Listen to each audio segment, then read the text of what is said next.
ka-joyful!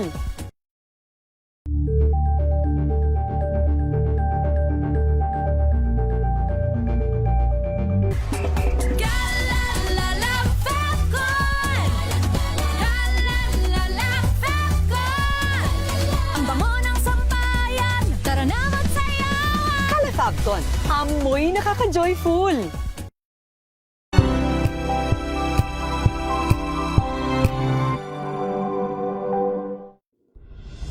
Tuloy-tuloy ang pagtulong, tuloy-tuloy ang pagseserbisyo at tuloy-tuloy ang balitaan kasama si May Binauhan sa Iba't ibang karamdaman. Tuloy po kayo sa programang Pangkalusugan.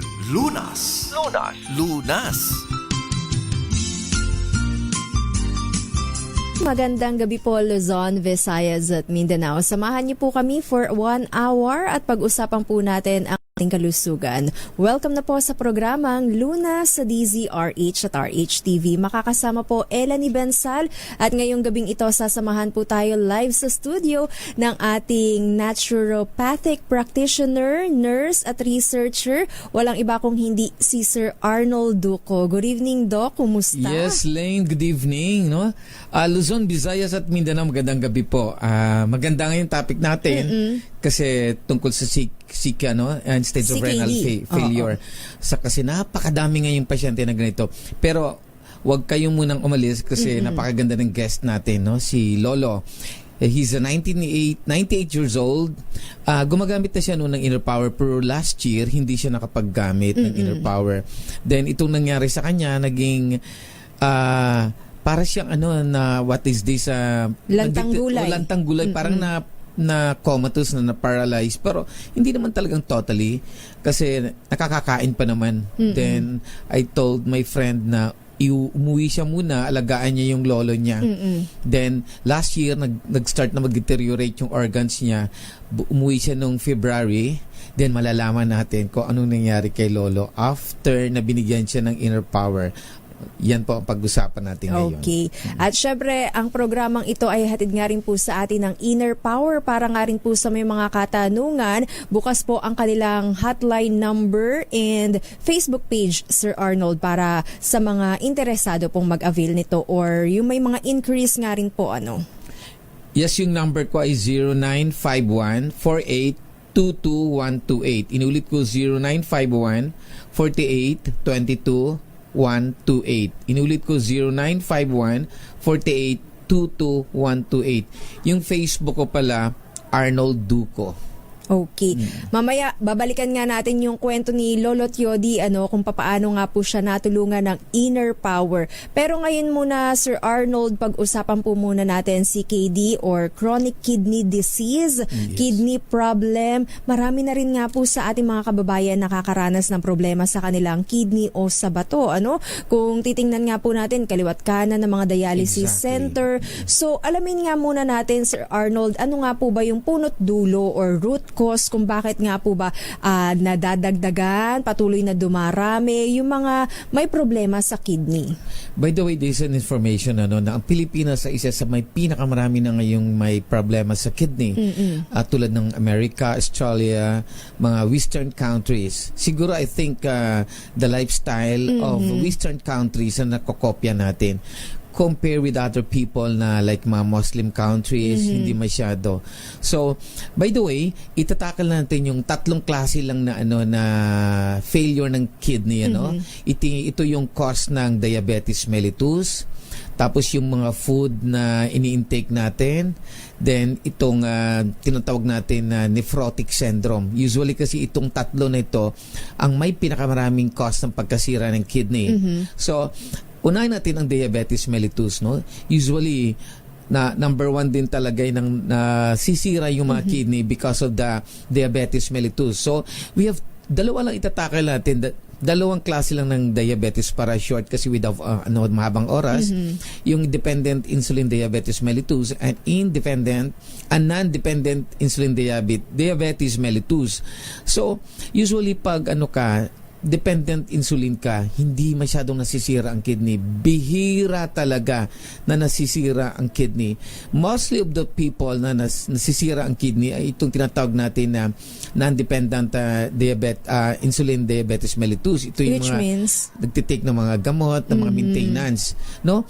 Ang theory ko dito, kung bakit hindi nasisira ang mga pasyente na kidney nila sa type 1 because the patient using insulin. Insulin is a medication which is natural na ini-inject sa katawan natin which is produced by the pancreas, itong insulin, so wala masyadong side effect. Like for example, itong si Gary Valenciano, no? Alam ko, bata pa tayo niyan. Baka hindi ka pa 80s pa yan eh. Nag-aral pa ako noon sa College of Nursing. 80s pa may sakit na yan siya na diabetes mellitus. In-inject yung insulin.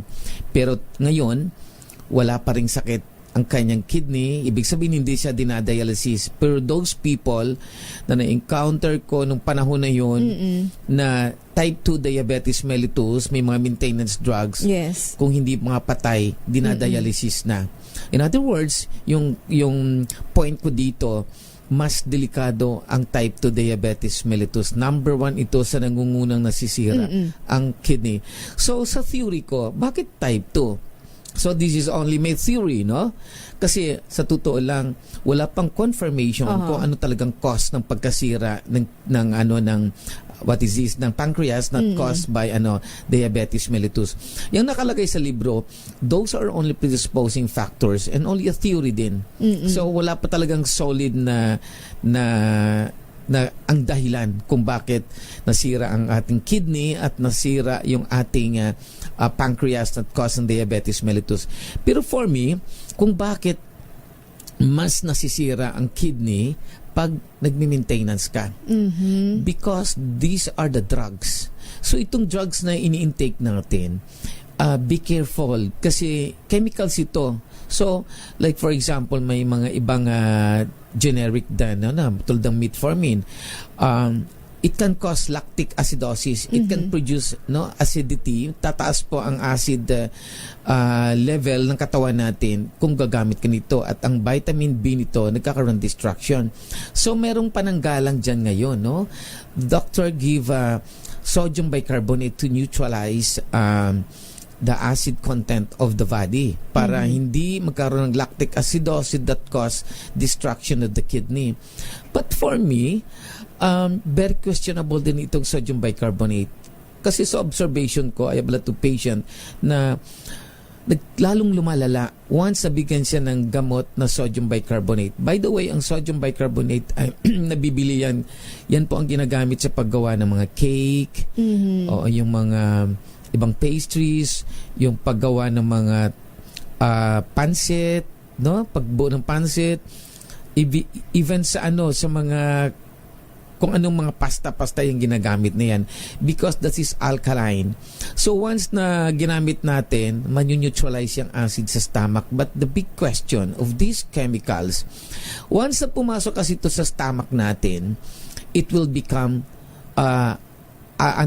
neutralized because sodium bicarbonate will react to acidic content of the stomach which is hydrochloric acid, pwede rin glacial acetic acid, pwede rin citric acid.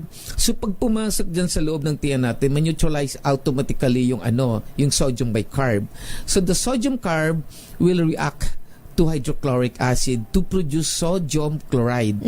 So once na mag-react siya, lalong dumadami po ang sodium content ng katawan natin. Because ipag nag-react ang sodium bicarbonate to hydrochloric acid, the product is salt which is sodium chloride plus water. So, kaya namamanas. Yes. So, ang point ko dito, lalong dumadami ang sodium content sa katawan natin once na bibinigyan ang pasyente ng sodium bicarbonate. That's why if you're a doctor, dapat i-monitor mo kung bumababa ba ang creatinine ng pasyente or tumataas. Pag once na tumataas ang creatinine, I think sodium bicarb is not good. Kasi nauso ngayong sodium bicarb Nung panahon namin, when I was working in the hospital, nag-aaral pa ko, hindi pa uso-uso yung sodium bicarb. Tapos ngayon, yung nauso ang lactic acidosis, nauso na rin itong sodium bicarbonate. So, this is a chemistry. Ang pinag-usapan natin dito, chemistry.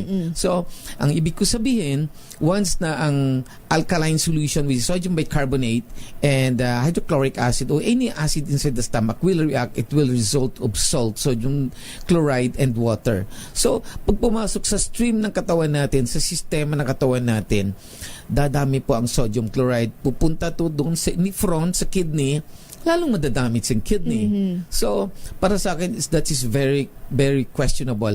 So, pinakamagandang paraan dyan, para ma-maintain natin ang pH level ng solution sa katawan natin, especially itong serum natin, blood serum, just to maintain, to increase the production of red blood cells. Dapat ma-maintain natin mataas ang hemoglobin count ng katawan natin para ma-maintain natin ang pH level. Kasi pag bumagsak po, ang hemoglobin count, nagiging acidic po ang circulatory natin. So, that's the problem of the kidney disease. Kasi kung may CKD ka rin, ang problema nito, bumabagsak ang hemoglobin count. So, pag bumabagsak ang hemoglobin count, magiging acidic talaga ang circulatory natin.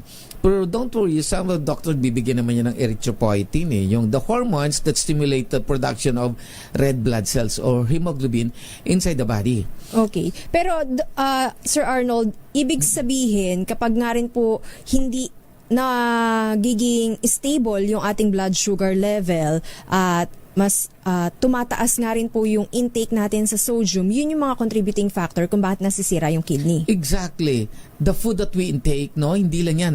Doon natin pangalawa yan kasi ang unang itatakal natin yung diabetes mellitus. So, dito tayo sa pangalawa na nakikita na natin kung anong dahilan kung bakit nasisira ang type 2 because of the drugs that we intake. Lalo na yung siyempre may manas ka na. So magbibigay ng furosemide or yung Lasix, no? So that's diuretics. The sad moment of diuretics, ang end stage nito ay nakakasira rin ng kidney. So for me, mas maganda pang in-natural na lang natin na mag-take kayo ng tulad ng sambong, mga parsley, kasi those are diuretic din. Even a black coffee are diuretics. Nakakaihi yun, pero natural method. But the problem of caffeine naman ay ang coffee ay may caffeine. So it can stimulate to increase the increase your blood pressure because of the hormones that once you take the caffeine, the body will secrete hormones which is we call this the epinephrine or epinephrine or yung adrenaline rush. So pag dumami po ang caffeine sa katawan, dumadami rin ang adrenaline sa katawan. So pag tumaas ito, tumataas ang blood pressure na pwedeng ma-stroke or mag-cardiac arrest ang patient. Kaya be careful din sa sobrang kape na ini-intake natin. Siguro mga mild coffee lang para gawin nating acts diuretics. At saka hinay-hinay rin lang sa pag-inom ng kape. Yung iba kasi ginagawa ng tubig ang kape. Nakakatakot. Diba? Tapos dapat tandaan din nila na pag mayroon ng in stage of renal failure na tumataas ng creatinine, low salt diet. Number 1 po, low salt diet. Then, ang problema kasi, hindi naman alam ng tao. Pag sinabi kasing salt, ang nasa utak ng tao ay sodium chloride, yung table salt. Ang hindi nila alam, napakarami pong asin. Ang example ng asin na common na araw-araw nating kinakain ay monosodium glutamate. The bitchin or the monosodium glutamate is asin din. Those are the family of salt. Sodium bicarbonate is family of salt. Calcium ascorbate, sodium ascorbate, family of salt. Pag kumain ka naman ng tinapay, pag kumain ka ng mga noodles, may asin rin yun. May asin din yun. Pero hindi sila sodium chloride, another asin. Ngayon kumain ka naman ng tocino, longganisa, bacon, ham, corned beef, may asin yun na iba't ibang klaseng asin. Hindi lang sodium chloride, merong sodium nitrate, sodium benzoate. So those are the family of salt. So yung salt kasi usually, component yan ng metal plus acid. So usually ito yon ang component niya, sodium, potassium, calcium, iba pang heavy metals. Pero ibang heavy metals kasi hindi naman natin pwedeng kainin. Mga lason yun. Usually it is a potassium, sodium, and calcium. Usually ito yung mga salt na kaya nating kainin dahil hindi siya poisonous. But the problem is this, hindi alam ng tao, this is a chemistry, this we are talking the chemistry. Ang hindi alam ng tao na those are the family of sodium or salt.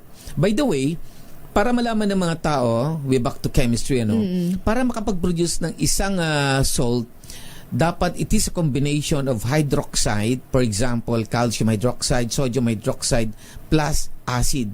Ang example naman ng acid is glacial acetic acid, citric acid, ascorbic acid, hydrochloric acid. Lahat ng acid yan, pag nag-react sa hydroxide, magiging salt. And those salts is very bad for the kidney. That will cause damage of the kidney. Okay, alamin pa natin Sir Arnold kung ano pa nga po ba yung mga nakasasama o nakapipinsala sa ating kidney. Yan po ang ating tatalakayin. Meanwhile, para nga rin po sa may mga katanungan tungkol sa ating discussion, kidney problem at yung kwento ni Lolo Tiodi, antabayanan nga rin po maya-maya. Again, para nga po sa may mga katanungan, maaari po kayong mag-comment sa ating Facebook page na DZRH News. Magbabalik po tayo pagkatapos lamang po ng ilang paalala. Ang oras na yan ay hatid sa inyo ng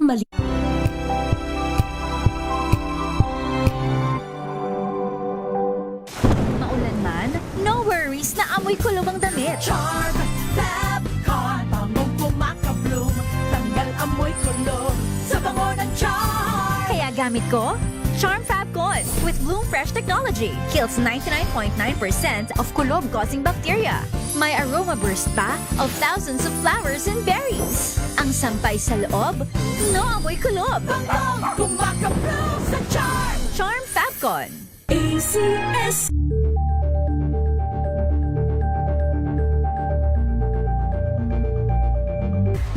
Galalala Fabcon.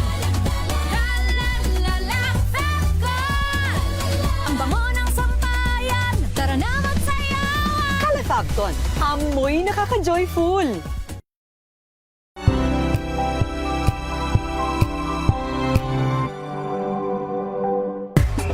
Galalala Fabcon. Galalala Fabcon. Ang bango ng sampayan, tara na magsayawan. Calefabcon, amoy nakaka-joyful.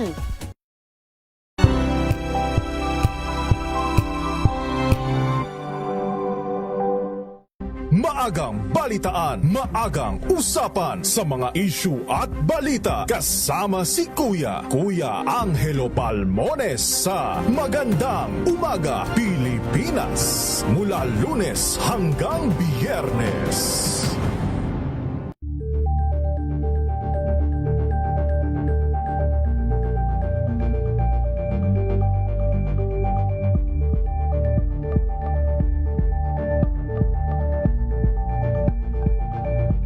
Tambalang Anthony Taberna at Jerry Baha ang gigising sa inyong umaga dahil lalatay ang humahagupit na diskusyon at komentaryo Lunes hanggang Biyernes sa 2x2.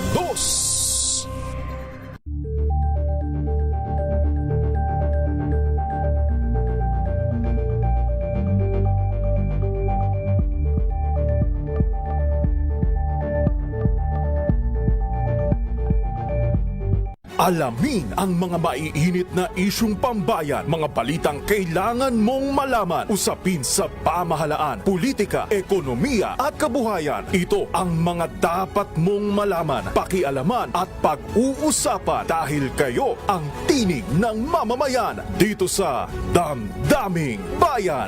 Live sa DZRH Radio, DZRH TV at DZRH Digital. Kasama sinalakay Deo Macalma at Elaine Apit. Araw-araw, Lunes hanggang Biyernes. Damdaming Bayan.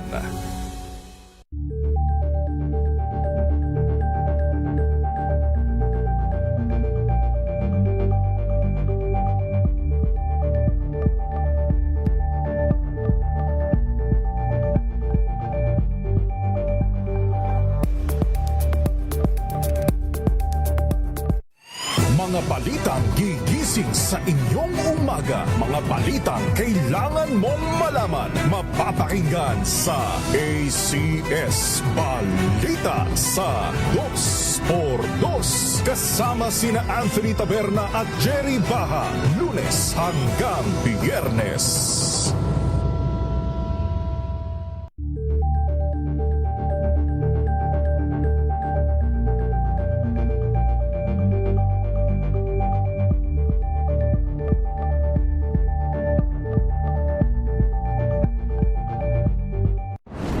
Kung good vibes ang hanap mo, dito ka na sa sigurado! Mula sa mga istoryang nagbibigay ng inspirasyon hanggang sa mga kwentong may dalang solusyon. Mga balitang pampagaan ang pakiramdam at pampaganda ng araw. Hindi lang ba sa good news, kundi the better news. Mula Lunes hanggang Biyernes, 1:00 ng tanghali sa DZRH TV.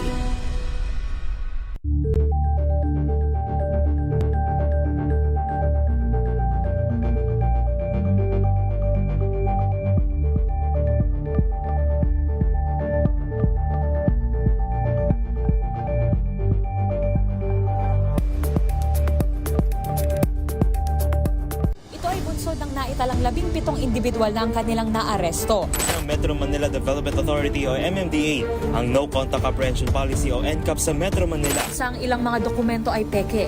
Hindi rin legal ang employment na ipinangako sa kanila. Sa mata ng batas, mananagot. Ang mga sakit ngayon. Kaya para malaman kung paano ito maiiwasan at malulunasan, tayo na't makinig sa ating programang Lunas. Nagbabalik po programang Luna sa DZRH at RHTV. Second part na nga po ng ating discussion. Kasama pa rin po natin Sir Arnold Duco at kapartner pa nga rin po natin ang Inner Power. Muli para nga po sa mga interesado sa Inner Power, papaano nga po ba makaka-avail? Ibibigay po sa atin ni Sir Arnold ang kanilang hotline number and Facebook page. Yes, my number is 0951-4822-128. Inulit ko 0951-4822-128. Inulit ko 0951-4822-128. Yung Facebook ko ay Arnold Duco /Innerpower po. Okay. Kanina na-mention natin, Doc, yung diabetes, kapag nga po hindi kontrolado yung ating blood sugar level, maaari nga pong maapektuhan yung ating kidney, ano? At na-mention nyo nga rin po, isa sa mga factor is yung maintenance medicine. But Yes. I think, Sir Arnold, yung problema rin, hindi naman totally yung problema, yung maintenance medicine, kung paano iniinom ng pasyente yung gamot. Kasi di ba sabi nga, maintenance medicine, pero minsan pa utay-utay, kung kailan lang maisipan, kung kailan lang magka-budget. Pwede rin ganun, pero mostly it's the side effect of the drugs. Kaya para sa akin, for my mas maganda siguro insulin. Mas walang side Mas effect. effective. Mas effective. Kasi nung mag-work ako sa hospital, most of the patient na nag-insulin, wala masyado complications. Even sa mga kilala kong mga malalaking tao, nag-insulin, wala pa rin side effect. Hindi pa rin sila na dialysis, pero yung kilala ko na mayamang tao na dialysis na ngayon. Oo. So, dito tayo kung bakit naman napakaraming pasyente na sobrang dami talaga ngayon. Mababata pa, pero nasira na yung kidney nila. Magugulat ka dahil sobrang bata nila. Bakit nasisira? One of my kapitbahay, hindi naman kapitbahay kasi napadayo lang kami sa isang lugar doon. Oo. Friend kasi siya ng kaibigan ko rin. So, ang ginagawa niya daw, kasi waiter siya, araw-araw may soft drinks na free. Yung bang mga soft drinks na hindi naubos ng customer sa restaurant. So, ang may-ari ng restaurant, sige, inumin nyo na. So, pinamimigay. Would you believe after 1 year nasira ang kidney niya at the age of 32 years old? Napakabata niya. So, talagang sad to say, meron namang ako nakilala na 27 years old, ang hilig-hilig niya kumain ng maaalat na pagkain. Kasi malapit sila sa dagat, so mahilig siya sa tuyo, daing, yung bulad, ginamos, bagoong, mga ganong klaseng pagkain. At ang hilig-hilig daw kainin kilawin. So, kilawin, ano pa ba yung sinigang daw, mahilig din siya, paksiw, yan ang pinakamahilig niya. So anong rationale behind? Bakit ang maaalat at mga maasim na pagkain nagkukos? Possible. Kasi possible na nakasira ng kidney. Kasi mostly of the maalat na pagkain that contains sodium chloride. And yung sodium chloride, number 1 enemy yan ng kidney, na nasisira ang nephron doon. So pag nasira ang nephron doon ng pasyente, it can cause damage talaga. Dahil hindi siya na-filter or naiipon, nagiging crystallized siya, ganon. Isa rin yung factors na nagkukos ng nagiging bato doon sa kidney, but mostly nag-react yung mga cellula doon sa nephron, nasisira yung nephron. So dahil maalat siya, like for example, pagkain, ibuburo mo yan, di mo masisira talaga. So, parang ganun din na sobrang dami ng alat o sodium or any salt sa napapasok at dadaan dun sa nephron ng kidney, nagkakaroon talaga ng damage. So, ito naman sa soft drinks, ang nakikita ko dito, kasi ayon sa research, ang soft drinks is mataas yan sa fructose. Ayon sa research, ang fructose, the end stage of a product ng fructose is uric acid. So once na tumaas ang uric acid, lahat ng acid dyan sa katawan natin, it can cause destruction of the kidney. Then hindi lang yan ang merong caffeine ang soft drinks, no? Ang caffeine also nakakasira din yan dahil stimulator yan eh. Tapos itong makikita sa soft drinks ay meron yung carbonic acid, phosphoric acid, citric acid. Ibig sabihin napakadaming acid sa soft drinks. So yun ang nakikita ko kung bakit nagkaroon po ng destruction sa kidney. So ito namang pagkain ng mga tocino, longganisa, bacon, ham, corned beef. Usually number 1 dyan na nilalagay sa ganyang klaseng pagkain is sodium nitrate and sodium nitrite. At it is positively, ayon sa research, na these chemicals can cause cancer or it is a carcinogenic chemicals. So imagine mo, once na binabad mong karne sa sodium nitrate, no, kahit overnight lang, pagka following day, magpipink ang color ng meat. Because sodium nitrate will react to the protein content of the meat. So, ganun din yan sa tao. Yung meat natin, yung ating tissues, no, nag-react doon ang sodium nitrate or sodium nitrate. So, kung mahina ang immune system mo, kung mahina ang katawan mo to neutralize or to remove those chemicals, masisira talaga ang nephron ng kidney that may cause destruction of the kidney. Kaya, may nakikita ko mga pasyente na mostly of the patient na mahilig sa tocino, longganisa, sa mga bacon, preservative. may mga preservative, nasisira ang kidney nila at a very, very young age. So, yung maalat na pagkain. Tapos konti lang pag-inom ng tubig para ma-wash out sana, 'di ba? So ang tubig ay very important sa pasyente o sa kaninong tao kasi yung term na diffusion is very important sa ating circulation because diffusion is the movement of the molecule from a lower concentration into higher concentration. Ang ibig sabihin, pag marami kang tubig na i-intake, nag-i-equal yan, nagkaroon ng equilibrium ang molecule sa loob ng katawan natin. So tendency, ibabalance siya, ilalabas siya yung ihi. Pag nailabas na yung tubig, kasama na yung mga molecules na yung mga ions na yun, mga sodium na yun, maglalabasan na yun. Pero pag hindi ka umiihi, nagkakaroon po ng solid concentrations of the chemicals sa loob po ng katawan. Kasi i-reach lang ang equilibrium eh. So, dapat, we have to destroy the equilibrium. So, para ma-destroy natin ang equilibrium, you have to take water. So, by means of osmotic pressure doon sa kidney natin, na ilalabas po yun, ang mga waste product, then itong mga dugo o mga kailangan pang protina na ibabalik. Yun po ang function ng kidney. Pero pag konti po ang inom natin ng tubig, napakalaking chance na magkakaroon ng destruction of the kidney. Kaya ina-advise ko sa mga tao, no, lalo na sa may mga edad-edad, na pagkagising sa umaga, you have to take water kaagad. Then, after that, huwag ka na muna mag-toothbrush kasi importante yun na ang mainom mo rin ang mga lactobacilli dito sa mouth natin. Because pag natutulog tayo, the different lactobacilli inside the mouth will multiply.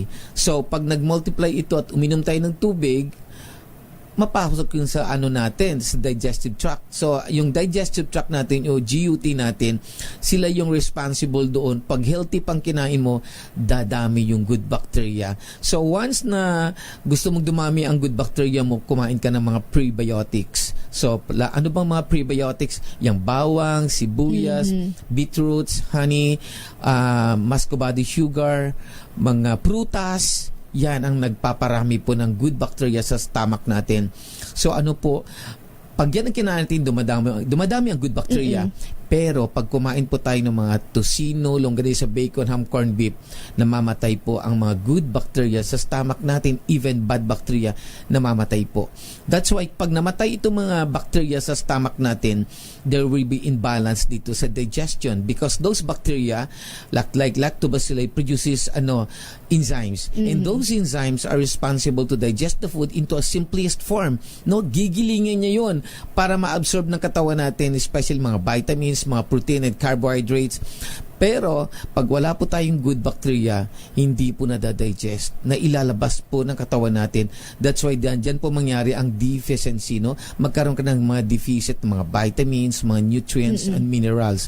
So, importante po yan. At isa pa, huwag kayong masyadong kumain ng araw-araw karne-karne. Kasi pag meat eater kayo, ang dumadami naman na bacteria dito ay yung bad bacteria like Helicobacter. So, gusto-gustong pagkain ng Helicobacter ang karne, mga gatas, yan ang mga paborito nila. Pero they cannot survive sa mga prutas, sa mga root crops, hindi masyado nagsusurvive yan. Ang dumadami naman dyan, ang mga good bacteria. So, na-imagine nyo kung bakit ang mahabang buhay ng mga tao dyan sa Probinsya. province. Oo, kasi puro gulay. Yes, Nagoya, Japan. Alam nyo kung bakit? Dahil more on BG sila. Hindi mo sila masyado, lalo ng Ikaria. Ikaria is one of the longest people na nabubuhay sa mundo. Mga tatawag silang blue zone. Kasi umaabot talaga ng 100. More than 100 pa. Alam mo, ang paborito nila, sugar beets, kamote, violet na kamote sa Japan. Then mga soya product. Kasi no? nga hindi rin nag-overwork yung kanilang kidney, di ba? Exactly. Saka hindi lang yan, Lynn. Ang nakikita ko sa Japan, kahit matanda na nag-work pa rin, makikita mo mga Hapon, kahit matanda na yan, busy pa rin siya sa pagtitinda sa palengke, ang iba sa mga fast food. Tapos ang gobyerno kasi sa Japan, binibigyan talaga ng priority yung mga matatanda na makapagtrabaho.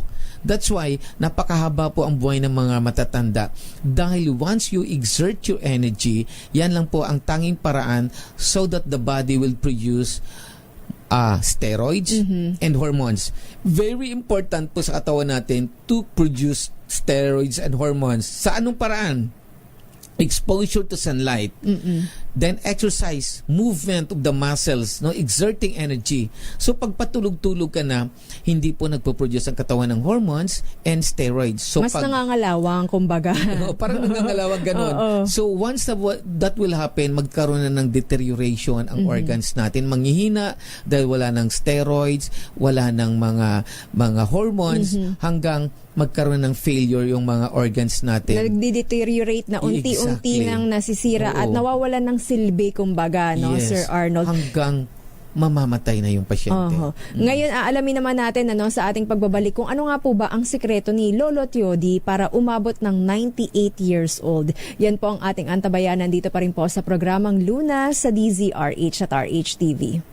This time check is brought to you by ACS Manufacturing Corporation, ISO certified, maker of world-class quality Pride detergent.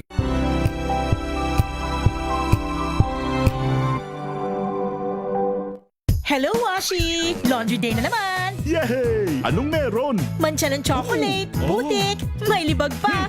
Kaya natin yan! With Pride Washing Machine Detergent, may triple stain-away formula. Tanggal ang makapit, madikit, at malupit na dumit mancha. Kaya easy-easy ang labada. Mula noon hanggang ngayon! All you need is pride! All you need is pride! ACS! May nagbago! May arte! May budget! Akala nyo lang yon. So solid! White Rose Papaya, wow! White Rose! White Rose Papaya, wow! White Rose! White Rose Papaya! May glow up with White Rose Papaya! White Rose Papaya. May puti power times 2 kasi may papaya at niacinamide. May Fresh shea butter and tea tree oil pa. Kutis sulit ang glow up. White Rose Papaya. Kutis sulit ang glow up. Wow, ang saya. Isang barangay na labada, puro mancha pa. Goodbye, pahinga. Mommy, isang laba lang yan sa Pride Bar Blue.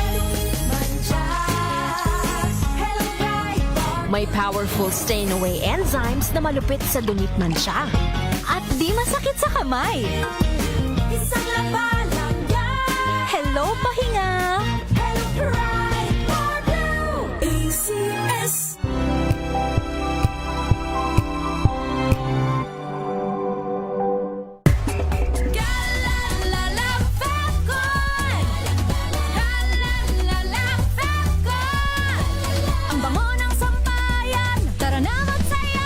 Calefabcon, amoy nakaka-joyful.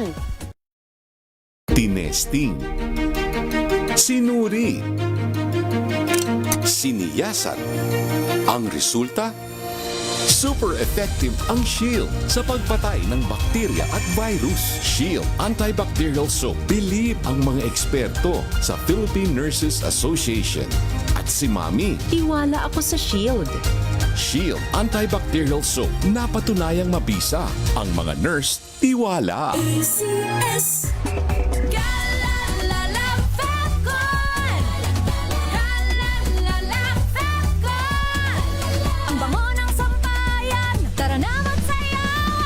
Calefabcon, amoy nakaka-joyful.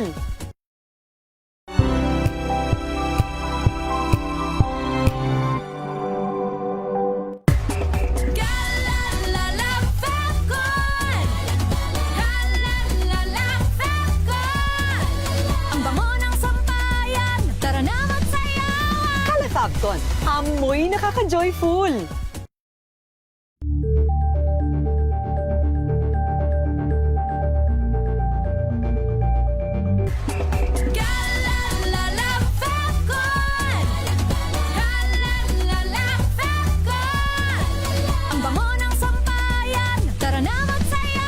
Calefabcon, amoy nakaka-joyful.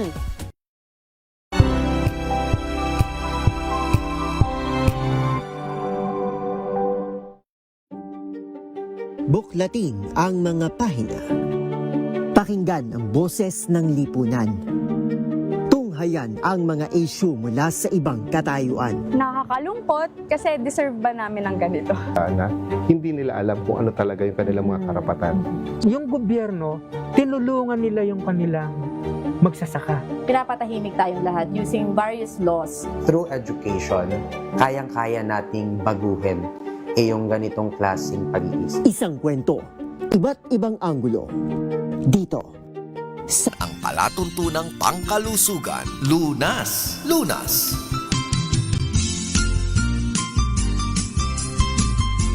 Nagbabalik po third part ng ating discussion dito pa rin po sa programang Luna sa DZRH at RH-TV. Kasama pa rin po natin Sir Arnold Duco at syempre kapartner pa nga rin po natin ang Inner Power. Ngayon naman kasama po natin sa linya si Rebin Flores, ang apo ni Lolo Tiodi. Alamin nga rin po natin kung ano nga po bang sekreto ni Lolo Tiodi kung bakit po nasa 98 years old, Yes. umabot na, So, good evening po, Si Sir Rebin Rebin. muna ang interview natin. Then, ipapakita ko rin dyan sa camera yung picture ng lolo niya. Sir Rebin, good evening. Welcome to the program. Magandang gabi po. Yes, magandang gabi po. Sir Rebin, kumusta po kayo at kumusta naman po ngayon si Lolo Tiodi? Okay naman po. Ngayon po, tuloy-tuloy ang kanyang pagpapagaling at paggagamot. Pagpapagaling at pagpapagamot, ano pong karamdaman ni Lolo Tiodi? Very weak lang siya. Katandaan po. Katandaan. Tuloy po ang kanyang pagpapalakas. Oo. So, anong sikreto ni Lolo Tiodi para umabot ng 98 years old? Matagal na po siyang kumakain ng Inner Power at lagi po siyang nagpapaaraw sa umaga. Kumakain po ng masustansyang pagkain, gulay, isda. So, si Lolo Tiodi ay nasa katabi niyo po ngayon, So, ngayon po ay bedridden dahil matanda na nga rin po, Pero, before that, ano pong lifestyle mayroon si Lolo Tiodi? Sa umaga, lagi siya nagpapaaraw, naglinis-linis ng paligid, kumakain ng mga pagkain na hindi mamantika, masustansyang pagkain, basta mga organic na pagkain. Okay. Laging gulay-gulay, ganun yung araw-araw niya kinakain. Oo. Medyo mahina na nga rin yung pandinig ni Lolo Yodi, kaya ikaw na lang po yung aming kinausap, ano? Opo. Pag-take ng inner power, kailan niya po na-discover ito or sabihin natin, kailan po siya nagsimula mag-take ng inner power? Last year pa po, sa nakaraang taon pa po. Saka before 1024, di ba, natin nabigyan? Yung previous? Opo. Tapos nag-stop kami na mabigyan siya last year. Doon na nagkaroon deteriorate. Kwento mo nga din yung nanghina na siya nung hindi na nabigyan. Nanghina po siya nung December na hindi po siya na-sustain yung inner power. Nanghina po siya nung nakaraang taon December hanggang January. Tapos nung padala na po ulit siya nitong February, tuloy-tuloy na po yung paglakas niya. Hindi pala natin natanong kung nasaan si Lolo Yodi ngayon, or nandito po sa tabi ko. Saang lugar po kayo ngayon naroon? Sa lugar po sa Bicol region po, Santa Elena, Camarines Norte. Nasa Bicol region. So, talagang malayo kayo sa mga polusyon. Wala naman bisyo si Lolo Yodi. Wala po. Kaya talagang umabot ng 98 years old. Pero yun nga, kailangan natin ipagpatuloy yung healthy lifestyle kasi ang goal nga rin po ni Sir Arnold para kay Lolo Yodi umabot ng 100 years old. Opo. By the way, itong si Reden, may sakit din na may pasa-pasa yung katawan niya. Reden, ipakikwento mo nga, Raven? Nagkaroon po ako ng patya sa balat, yung PTK po nitong nakaraang taon. Nakaramdam din po ako ng pagkahilo, pagkasakit ng ulo. Pag naglalakad po ako sa publikong lugar, nagkakaramdam po ako ng parang magkukulaps po ako. Pero sa tulong po ng inner power, ito po ay nalunasan at nawala po. Okay. So, tuloy po nawawala sa aking karamdaman, sa aking pangangatawan. Actually, those are the signs of thrombocytopenia purpura. Usually, bumabagsak ang platelet count ng kaya pasyente. Nagkakaroon pasa-pasa. Nagkaroon siya ng pasa-pasa. Nagkaroon ng bleeding inside the body. So, actually, those are the autoimmune system problem and there's no cure for that. Wala pang gamot na na-invento. Ang kailangan talaga dyan, proper nutrition so that makapag-stimulate yung kanyang bone marrow to produce more platelet count. So, hindi lang si Lolo Yodi ang nagde-take ng inner power, gayon din si Revin. So, Revin, ilan yung dosage? Paano mo ito itinitake everyday? Ginawa ko na po siyang 3 para mas maging okay po 3 yung times a day. kalusugan. Yung improvement, paano mo nakita yung mga development or yung changes sa katawan mo? Hindi na po kagaya ng dati na ganun pa rin po. Hindi na po ako nakakaramdam ng pagkahilo, pagsakit ng ulo. Yung parang pagkukulaps po ako, hindi ko na po siya nararamdaman ngayon so far. And yung parang pasa-pasa na wala na? Opo, wala na ho siya sa balat ko. Hindi na po siya tumutubo ng ilang buwan. By the way, Len, Raven, baka next episode, ikukwento ko lahat ng mga sikreto ni Lolo, bakit umabot siya ng mahabang buhay, kung ano mga nutrisyon na kinakain niya, at kung bakit, why and why. Yes. So, isang clue yan, wala siyang maintenance drugs. Walang maintenance medicine. Mapa-high blood, diabetes, lahat po clear yan. ang record. Kaya pinag-aralan ko talaga yan noon, kung anong reason behind, bakit itong ginagawa niyang activities nagpapahaba ng buhay. So I make a research and I have to discuss it later. So by the way, kung sinong gusto makakita ng picture ni Lolo o mga video niya, clips, nandito sa akin, forward lang. Tapos sana, ibibigay ni Raven dyan ang telephone number niya kung sino, kasi ako tumutulong din sa family, kung sino po sanang maluwag ang kalooban nila na they want to help Lolo, kasi sabi ko, ba't hindi kayo pumunta sa DSWD? Kasi 98 years old, may makukuha na sana, pero wala daw, hindi daw sila pinapakinggan. So, sana kung nakikinig ang gobyerno natin, sana lalo na dyan sa Bicol, sa Daet region, na matulungan nila ang pamilya na ito, at kung sino man ang merong napakabait na kalooban, para matulungan natin ang matandang ito, mapaabot natin. Kailangan kasi nila nakikita kung ano yung nutrition, pagkain, everything na food talaga ang nakikita ko, din mga vitamins. By the way, Lynn, pwede ka pang magtanong kay Ruben or mamaya sasabihin niya number niya.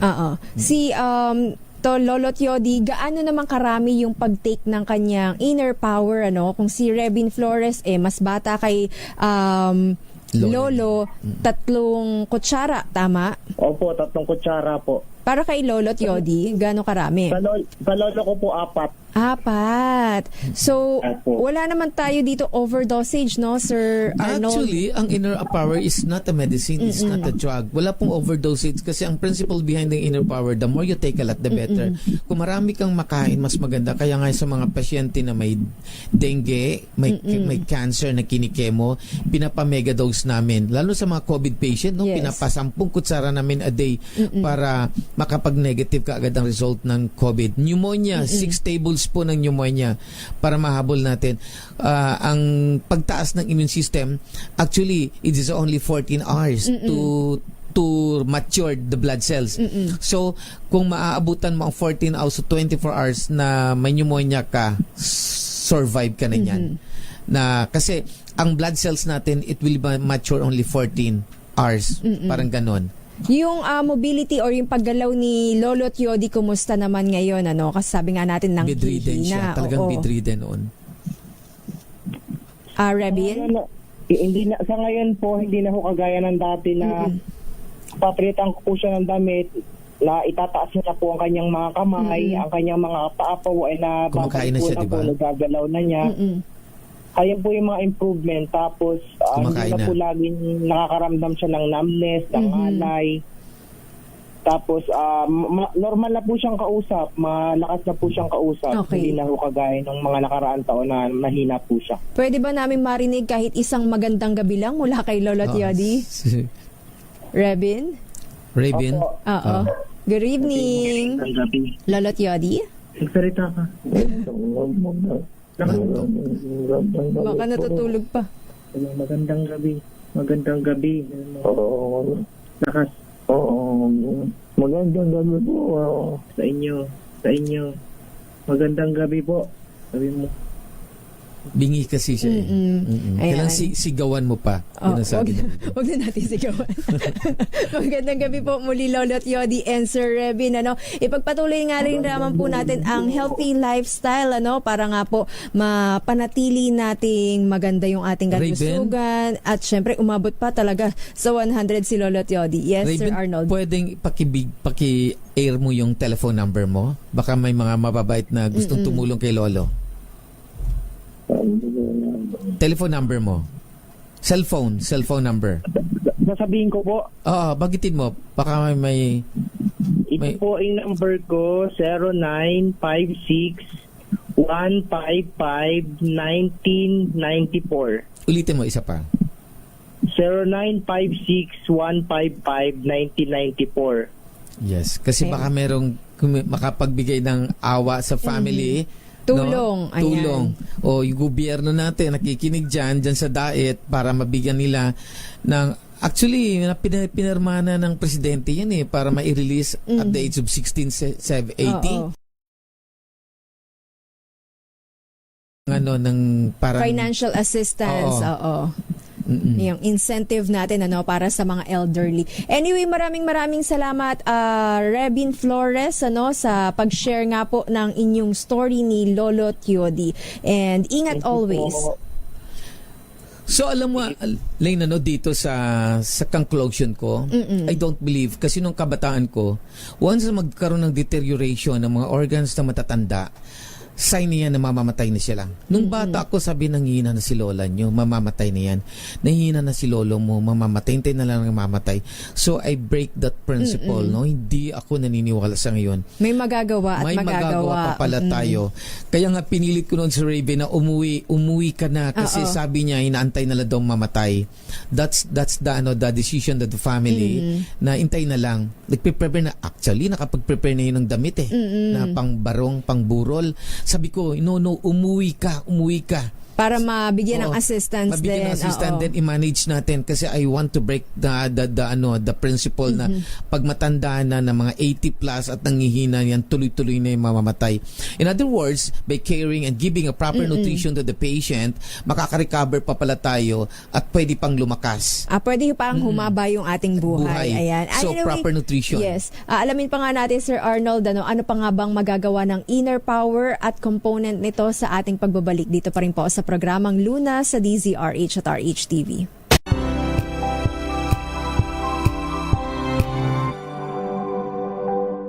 Tumunog na ang gandingan para sa kalikasan. Ang itinanghal bilang Best AM Radio Program Host ay si Cesar Chavez para sa special on Saturday ng DZRH.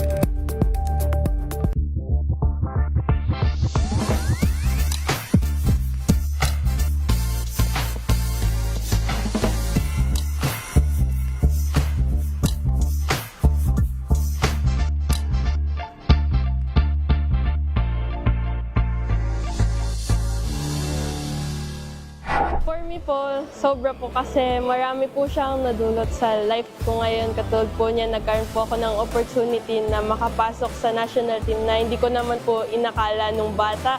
Madami po siyang natulong din sa buhay ko. I don't wanna say pressure, pero siyempre meron tayong parang challenge na siyempre you're not just coaching a club, you're not just coaching a school, but it's already the country's best juniors, yun yung ililid mo.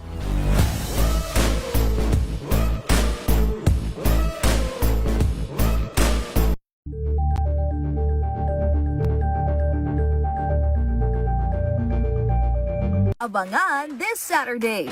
Rewind tayo sa special screening ng short film for a cause na pinagbibidahan nila Miss Grand International Queens Emma Mary Tiglao and Gotcha Bell. Don't worry, you will eat lechon. Lechon. And secret. Yang. You will spill again? What's that? Balikan din natin ang electrifying performance ng K-pop group X-Love sa Pinas. That's my best ass. That's your best ass. I done did some this day the hell up on my best ass. At kilig vibes natin ng Thai Jill Stars TK Nor sa Pinoy Chowders.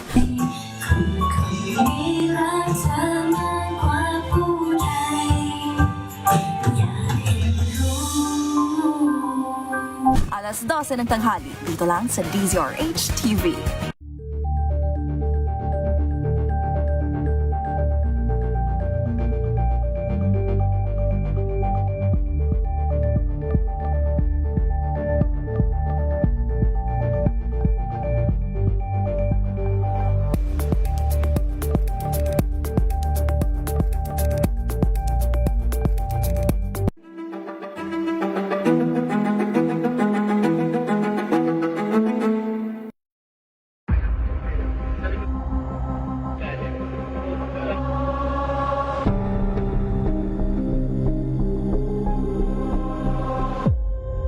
Dati, ang minimum na gastos namin ay 500 ay naging 1,500 na ngayon. Kalukuhan yun, no? Kalukuhan yun na kapag pag binasura natin yung old regulation law, malaki yung epekto sa budget. But magkano ba yung collection natin? Yung collection na kinukuha ng gobyerno galing din sa consumer eh. Wala, hindi ako pinakinggan, talaga idinimulis. At ito na, no? Ito na. Lunas.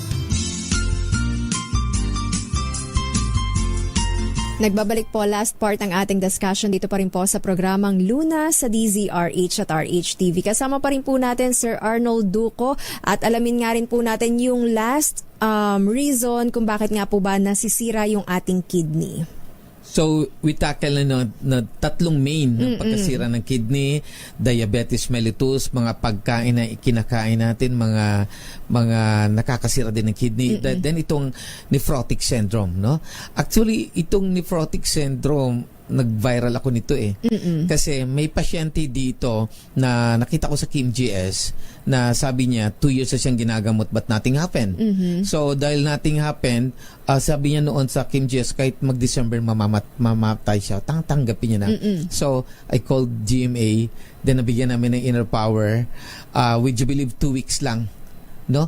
I-forward ko sa iyo yung nailabas ako sa KMGS noong 1990, the COVID, yung kasagsagan ng COVID. So ito yung tinatawag natin na autoimmune system problem na nephrotic syndrome. Ang nephrotic syndrome naman ay sinisira niya dito yung nephron ng kidney. So it is an autoimmune system problem. May mga tubo-tubong antibody sa katawan natin which is abnormal. So these abnormal antibodies is capable to destroy the nephron. So ito yung mga antibodies na yun which is from the adult stem cells. Nag-mature siya, abnormal siya, they cannot recognize themselves. Kasi kumbaga inaaway niya ng sarili mong cell. Antibodies, yes. Kasi dapat yung antibodies natin nakapag-recognize ng ating DNA. Aamoy-amoyin niya yan, lalapit-lapitan niya, pagkaaway niya yan, phagocyte yan o phagocytosis. Pero ito iba. Ang nangyayari, inaaway niya ang sarili niyang DNA because of those abnormalities. So, I think sa theory ko dyan, ang dahilan nito ay mutanisms, no? Nagkaroon ng mutant doon yung mga cells yun na aging abnormal because of the food that we intake. So, dahil doon, tinitira niya, inaaway niyang nephron. Then, the nephron of the kidney will destroy. So, pag nangyari yan, lumalabas po ang protina. Dahil tumataas ang protina sa ihi, dumadami yung albumin sa ihi na ilalabas. That's why, pag nakita mong ihi mo na masyadong mabula at hindi po na sumasabog ka agad, medyo matagal na nagbabubbles. So be careful, ipapacheck nyo na ang albumin count nyo o protein nyo. Meron na baka meron ng proteinuria para malaman kung anong problem. Kasi minsan, pag meron kang nephrotic syndrome, hindi naman po tumataas ang creatinine pero ang tumataas doon ay ang protina at nagmamanas ang katawan. So what happened to yung pasyente na yon na nailabas nila sa KMGS, nagmanas po ang katawan. So the doctor gave steroids. Steroids siya. So actually using steroids is very dangerous, no? Actually, once you use the steroids, don't give steroids in a long period of time. Dapat short period of time. Then kung tatanggalin mo na, gradual ang pagtanggal. Kasi once you stop using the steroid, yung katawan natin magre-react, mag-stop yung signal sa utak natin, especially the pituitary gland, na wag ka muna mag-produce ng steroids kasi may artificial steroids. That's the problem. Dahil hindi ma-recognize ng utak natin. So what happened? There's no production of the steroids. So pag walang steroids, wala ring production ng hormones. Magkakaroon ng deteriorations yung organs natin kasi kulang sa hormones to develop antibodies. So yun ang nangyari sa bata. Kaya Sir Arnold, para nga po maiwasan yung deterioration or sabihin natin yung pinsala sa ating organs, lalo na sa kidney, kailangan talaga i-adapt yung healthy lifestyle. Exactly. And maging watchful tayo sa pagkain, sa inumin. Yes. At syempre, para nga po muli, Sir Arnold, sa mga interesado sa Inner Power, ang ating hotline number and Facebook page. Yes, my number is 0951 48 22 128. Inulit ko, 0951 48 22 128. Inulit ko, 0951 48 22 128. Binabati ko dyan, nakikinig ngayon dyan yung auntie ko, no? Si Auntie Mrs. Roquero ng Pigcawayan. Dyan binabati ko. Auntie Nympha Roquero ng Pigcawayan. Sa kabidawi yung FB ko pala is Arnold Duco /Inner Power. Arnold Duco /Inner Power. Just PM me dahil pwede ko i-forward yung mga video ni Lolo nung bedridden siya na akala ng family mamamatay na siya. Then please i-share natin para makita ng gobyerno natin kung paano matulungan itong matanda na ito na 98 years old but still intact yung utak niya. Very pa siya, witty pa siya. Talagang kinakantahan pa ako niya. May record ako dito, kumakanta siya nung panahon ng giyera. Okay, alamin natin. O, panoorin natin yan sa susunod nating episode. Anyway, maraming salamat Sir Arnold and God bless. Maraming salamat nga rin po muli Luzon, Visayas at Mindanao. Yan po ang kabuuan ng ating discussion ngayong gabing ito. Nakasama nyo nga rin po Eleni Bensal, bumabati ng magandang gabi. Mga kalunas, tandaan, bawat karamdaman ay kayang lunasan. At para madagdagan pa ang kaalaman, manatili pa ring nakikinig dahil ang Lunas may extension na sa ilang saglit. Lunas Extension.